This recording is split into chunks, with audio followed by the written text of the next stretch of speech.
ஹாய்ங்க. இன்னைக்கு பாப்பா தம்பியோட ஈவினிங் ஸ்நாக்ஸ்க்கு ஸ்ட்ராபெரி பேன் கேக் தான் வந்து பண்ணி கொடுத்துருந்தேன். இன்ஸ்டாமார்ட்ல ஸ்ட்ராபெரிஸ் ஆஃபர் பிரைஸ்ல போட்டிருந்தாங்கன்னு ஆர்டர் பண்ணேன். அதுல கொஞ்சம் பேன் கேக் பண்ணிட்டு மீதிய ஜாமா பண்ணி வச்சுக்கலாம்னு வாங்கியிருந்தேன். பனானாவும் ஸ்ட்ராபெரியும் வச்சு பண்ற இந்த பேன் கேக் ரொம்ப டேஸ்டா இருக்குங்க. இது எப்படி பண்றதுன்னு பார்க்கலாமா?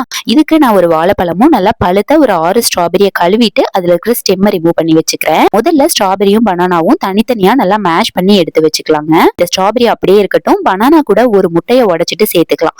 நல்லா ஒரு விஸ்க் வச்சு மிக்ஸ் பண்ணி விட்டதுக்கு அப்புறமா ஒரு 1/4 கப் கோதுமை மாவு சேர்த்துக்கிறேன். கூடவே 2 ஸ்பூன் சக்கரை சேர்த்துக்கிறேன். நீங்க வேணும்னா நாட்டு சக்கரை கூட சேர்த்துக்கலாம். கொஞ்சமா பேக்கிங் பவுடர் சேர்த்துட்டு கொஞ்சம் கொஞ்சமா பால் ஊத்தி மிக்ஸ் பண்ணிக்கோங்க. பால் நீங்க எவ்வளவு வேணாலும் பேட்டர் கன்சிஸ்டன்சி வர வரைக்கும் சேர்த்துக்கலாம். அளவெல்லாம் கிடையாது.